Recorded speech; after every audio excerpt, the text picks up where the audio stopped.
As part of our non-partisan political election initiative for the 2022 general election to be held on the 26th of March, we are providing a platform to youth candidates on behalf of the main and major parties contesting this election, whilst also informing youths aged between 13 to 35 years of age about the importance of voting, what is at stake in this election, and what this means for democracy, our taxes, but also everyday issues which impact our lives on an everyday basis. For the purposes of this event, we are going to organize an informal Q&A session to engage with youth candidates on behalf of the major parties contesting this election.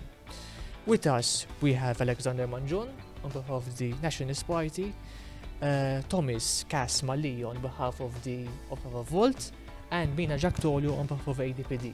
In terms of what has been your inspiration, what has motivated you to get into politics in the first place? Politics to me is being of service to whoever I can help, to the resident, to the Maltese society. So wherever I can be of service, right now at the moment I'm Vice Mayor of Attard, and I'm already in service there. So ikil-ban bin rrit, għada petra nkun nista' I widen my horizons by being of service in Parliament. I think my experience through education, specifically learning about history and kind of exploring how the political scape on a European level and on a local level kind of developed and evolved, and just a genuine desire to make the world better in some way, make my small part of the world better. So our country, our continent at least in terms of Europe, just that overall feeling of trying to be of service. So I've been involved in, I started being involved in youth organizations 12 years ago. And as an LGBTQI activist in this time, I've really seen the impact that our work as activists has on policies. We've seen many great changes in Malta, and that's been fantastic. But in this work as well, I've seen a lack of representation for people who believe that social justice should not just stop at LGBTQI rights, but that it should be extended also to women's rights in Malta, but also in terms of the environment and ensuring that we have a high quality of life and are not being suffocated by air pollution caused by traffic and constant construction. So as an activist, I felt this duty, so to say, to bridge my activism into the politics. Ultimately, why did you choose to contest this general election on behalf of your chosen parties? I've been active with ADPD since 2017, since the last elections. I felt that their stand to contest the elections on their own and not enter a coalition, which wasn't really a coalition, with the PN was an important one, even though they suffered with votes and even though they lost members. But I saw that there was a kind of a central principle guiding the party that they would not veer from. And I like that. I like that there's a party that cares about its values and principles. And I really feel that this is the future. As a Green Party, we struggle in Malta when it comes to youth involvement. I'm the youngest candidate, I'm 30 years old. I don't think that's enough, but there's definitely a place where my values feel secure and where I can actually speak out without fear of stepping on people's toes should I say something against the party line. I joined Volt mainly because it's a pan-European party. I always loved learning about Europe. I kind of fell in love with Europe learning history and also understanding kind of where democracy came from, where a lot of values that now I hold dear kind of came from, and especially the EU in its creation was something to me that was inspirational, the idea of going beyond our own borders. So Volt was like, it was a beacon to me just because, okay, it's a party that's here in Malta that acts as a pan-European party. And then when I got further into it, I found every value matching literally everything that I believe in. being smart state, being pro-choice, being social values and equality, basically all the elements that literally I wanted to represent in politics. Joining the Nationalist Party was a no-brainer for me. Why? Because the Nationalist Party has taught me how to listen. And in order to be a good politician, you have to listen. And in order to be a good politician, you have to know what the people want. You have to go to speak to people, you have to speak to everyone, no matter where they're coming from, and you have to understand where they're coming from. Now, the Nationalist Party was always on the forefront when it came to democracy, when it came to pushing forward society, and the Nationalist Party was also on the forefront with building lately a manifest that puts the person in the middle of politics. And what would you say are the issues which you care about the most as candidates but also as individuals? Social justice, mental health and the environment.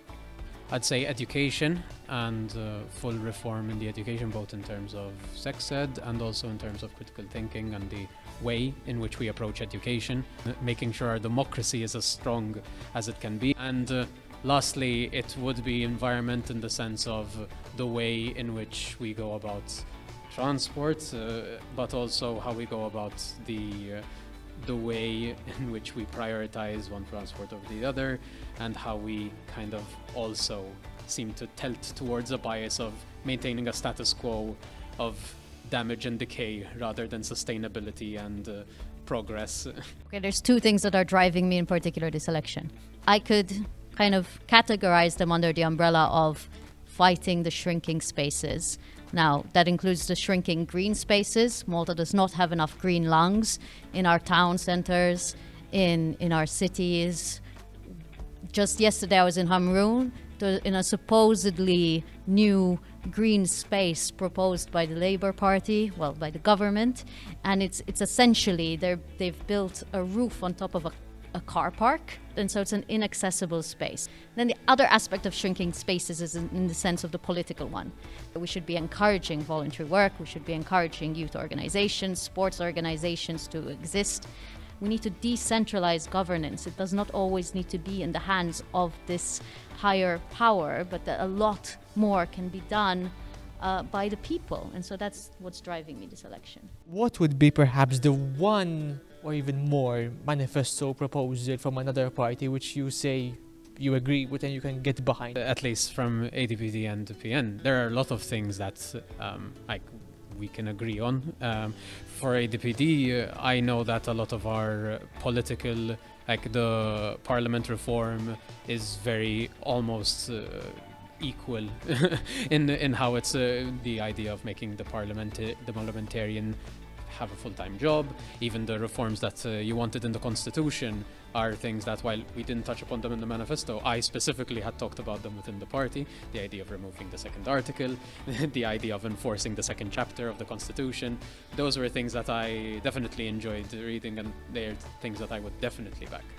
From PN, they had a lot of, in terms of health, mental health side, and even healthcare. They now touched upon even contraception, for example, which is something we have in ours that I'm fully backing. From the other third parties, there is nothing that I can align with. We need full-time members of parliament. We only have 24 hours a day and an endless list of things that we need to get done. So if I had to choose one of the third-party proposal, I would choose that. I just want to note something positive. I'd say it's the first election where I think there's agreement from the main parties, and then Volt and ADPD, on LGBTQI issues. What would be the first thing that you do should you be elected? I would hone down that we need a mental health strategy in our country. COVID has shown that we seriously need to take mental health seriously. COVID has shown how many people are suffering from mental health, and we need to take children into consideration. And we need to speak on behalf of those who have no voice to speak.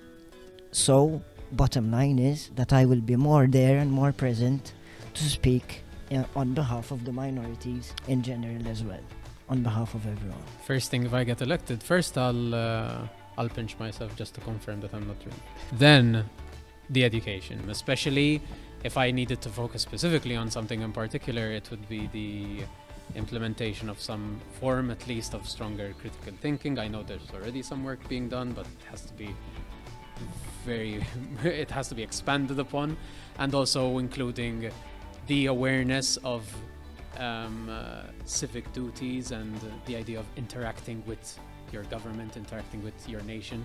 Okay, I'm going to be super pragmatic. The first thing I would do is to hold a meeting with other Green MPs, hopefully, unless I'm the only one, to create a priority list of what our members wish us to address. The next thing I would do is to organize meetings with those NGOs who have been very upfront with manifestos, from the women's rights organizations to the environmental organizations who put forward 9 very clear proposals to parties, as well as on the children's manifesto that we just signed this week, in order to see what is the best plan in those years to implement them. And so that from the get-go, to be in touch with people who have been very active on a civil society level. And then perhaps if there was an issue that I would prioritize, it would be the constitutional amendments, and to really try and see how we can change the electoral system.